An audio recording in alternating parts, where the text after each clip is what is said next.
Shelter going to have to play the Steve matchup to the point where, yeah, I have to get around the blocks, because once you realize when Bayonetta gets in the air, the burner kick has to go straight in more in a diagonal variation too.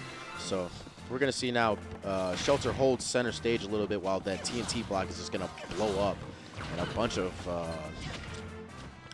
little bit of slow play going on for both of these players right now. Yeah, here it is, the bronze match of the tournament. I've said this before too. It's kind of a joke. It's just like last game's Bayonetta versus this game's Bayonetta. Last game's Bayonetta versus this game's Bayonetta. That's funny. Steve is very impressive. Like, if there's ever an upset at a major, you can bet on a Steve that was probably behind it, or a Kazuya. Oh, he'll get blown up for trying to play with fire right there. But now, however, he gets the combo, trying to take this Steve all the way up. Not going to get it what he's doing. One thing about it, Shelter, he's really good at using the witch time to get out of the way of those mine carts. And definitely a lot of characters struggle dealing with mine cart because you have to really time it. And it's very, very strong. And it also has that command grab feature. Ooh. Wow, sets him up on the blocks and says, bro, if you're just going to stand there, you might as well just take your ticket because I'm going to send you away. I think you heard Bayonetta likes diamonds. Bayonetta does not like diamonds indeed. Let's see. See right there, that minecart attempt right there, foiled by the witch time. Almost gets the kill confirmed. We'll shoot away to try and see if Redacious does anything, but he's gonna hold that ledge a little bit. Tries to gets in this middle of the stage. No punish on that heel slide right there, but that's going to be stage control for Shelter. One good opening could be the stock, but here we go. Speaking about good openings, here's Diamond up tilt. Diamond up tilt is -1 on shield. A lot of people don't realize Steve's frame data gets a lot better. Steve! Nope. Wait, the term is redacted. So much damage, though. So much damage, indeed. I'll count that as a redaction.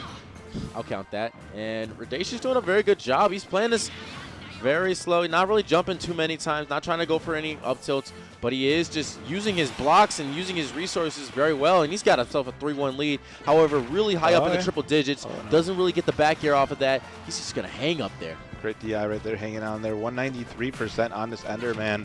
But the back air is going to super destroy him, honestly, out of the picture onto the next stock. But this is an incredible start here for Redacious. I know for a fact he hates fighting Bayonetta. Yep, definitely. I do too. So you have to really learn. Definitely Bayonetta is a matchup check in this game where if you're not really knowing what she can do, you can't really play your game. You got to play Bayonetta's game or else he'll be taken to the stars just as Redacious was, but he does find his way out. Tries to go. Those side smashes on the blocks are very interesting because I wonder if Redacious is ever going to be like, okay, if I keep building up structures, he's going to keep side smashing. It does go through the blocks. Very interesting tool right there. So now Redacious has gold. But it just blows my mind that this giant demon fist is not even breaking stone. Right, and then what's it called? Ivysaur's little.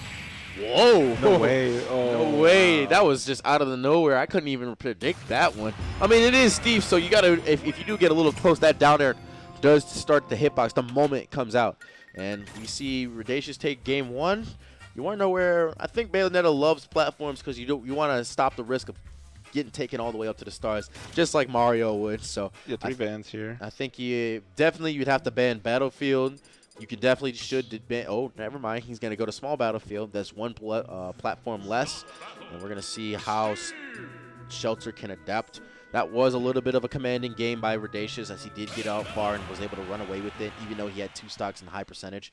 So 1-0 Redacious. We're going to go to small Battlefield right now. A little interesting, too, because I definitely think that this stage is actually better for Steve because the Redacious will talk about this all the time, but the bottom platform, the way it's kind of lines up with the block axis, so he can actually edge guard characters better on this stage because the blocks actually line up with the stage, whereas on PS2 some characters can sneak through like a little bit of a crack, like there's like pixels there that like make it easier to recover on PS2. So very interesting. It almost feels like Shelter might be counterpicking himself.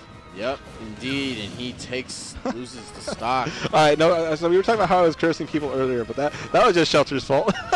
Yep, that once you give Steve a leave, it's hard, man, because they can do all that funky block stuff the way, but Shelter is not really phased by it as he's comboing Steve really heavy. Gets another aerial heel burner going down to the ground. However, Redacious now almost swipes him with the side smash and puts himself in a very good lead right now. Only 20% in the stock up. Redacious gets back to stage with the Elytra heading down. Ooh, I like how he just bounced off the block and tried to go for a down air, trying to think that Redacious was going to go in for a punish. Is this going to take him off the top? No, it's not. Redacious still be living, though. Oh, watch out, though. Looking to intercept that recovery, trying to like being close to even. That backer actually would have been untouchable, too. So I like the pressure that we're seeing out here, especially because Bayonetta is, in fact, one of the best characters off stage as well. Yep, definitely. generating a lot of reversals too, especially dash attack off the top. It does fool a lot of people trying to go out there and edge guard, but you can't really do that when she's got a lot of tools, almost an entire toolkit out there. So, but Redacious is playing this very patient. You know, he is just, you know, not really approaching, staying grounded as much as possible. The moment, one thing is that once you're under Bayonetta, you have a lot of better like chance, because Bayonetta can definitely get stuffed out and called out for moves that go under. And that move was surprising because Shelter went way too hard in, but is going to take a little bit. Oh, that's going to be a shield parry. But Shelter was able to barely get out the way of that, and it's going to take a little bit of damage right there. Ooh, the setup. That was nice. That was nice. The block cancellation into the back air, poking the shield. And now Redacious has a decent-sized lead, even a little bit less than the one he had, but he's getting damaged. Now he has a full stock lead to go with. Gets a down smash, and Shelter finds himself running into all the Steve options. I wonder if Redacious is going to take this by a little bit. Yeah, that's going to definitely do it. Yep.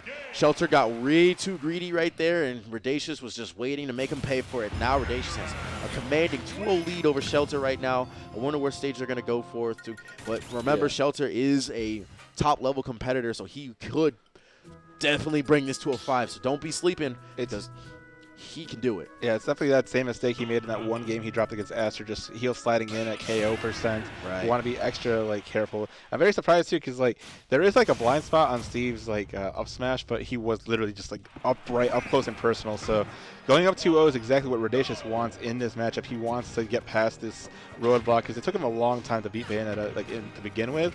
But you know, Shelter every once in a while. I think the last time they had an interaction, maybe it's like 2 scrims ago, and I think actually Shelter did eliminate Redacious then. Ooh, that was an interesting TNT placement right there. Instead of placing a regular block, he placed the TNT down and took some damage for it. That TNT is a low profile because the burner kick was able to activate it, but Redacious does find himself with a behind a little bit, and that block was a savior, as it saved him right there from that hard side smash that would have definitely took the stock right there. Redacious holding shield very well right now. Bayonetta can't do too much against someone's shield. She doesn't have any true combos out of grab, so it is very good to shield camp Bayonetta. So I'm wondering to see if Redacious can keep the strategy he had for the first 2 games going. Ooh, nice anvil right there, changing up the pacing when he would drop it. Takes a back air though, will go down to stock in his game 3. Not too far behind, all it takes is a nice swing of the diamond, but the swing of the dime is going to go back into Shelter's area, as he does take him up with 27% on the gate. Yeah, phenomenal opening right there with the witch time, and then Shelter known absolutely best for his back airs consistently. I'm not sure if that's outright just like a Shelter thing or a Bayonetta thing, but Shelter definitely hits those back airs. And we see right now Redacious playing grounded very well. Like I said before, Bayonetta can definitely call the heck out of anybody's jump, so staying grounded and playing the game.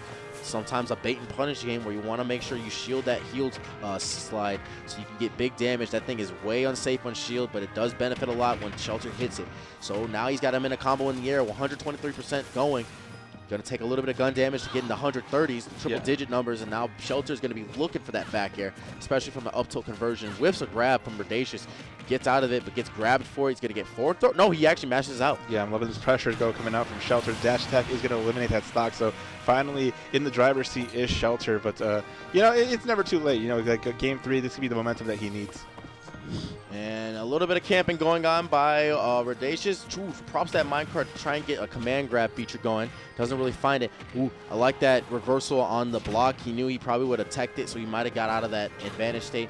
But now Shelter's at 107. Does a great forward smash. Got to be a little bit more careful right here. I know Shelter needs to get more extra credit, but that's going to do it. And now Shelter's on tournament stock here. Redacious now has a diamond, and it's bad news when someone has a diamond. Not enough to get something going. Wow, that was a really good fair right there by Redacious, getting him out of the witch time. Yeah, they're getting these slight openings, but they're not converting off of them as much as they need to for either player. So here we are, Shelter trying to like pick apart Redacious off the ground. Redacious got to get back to level ground.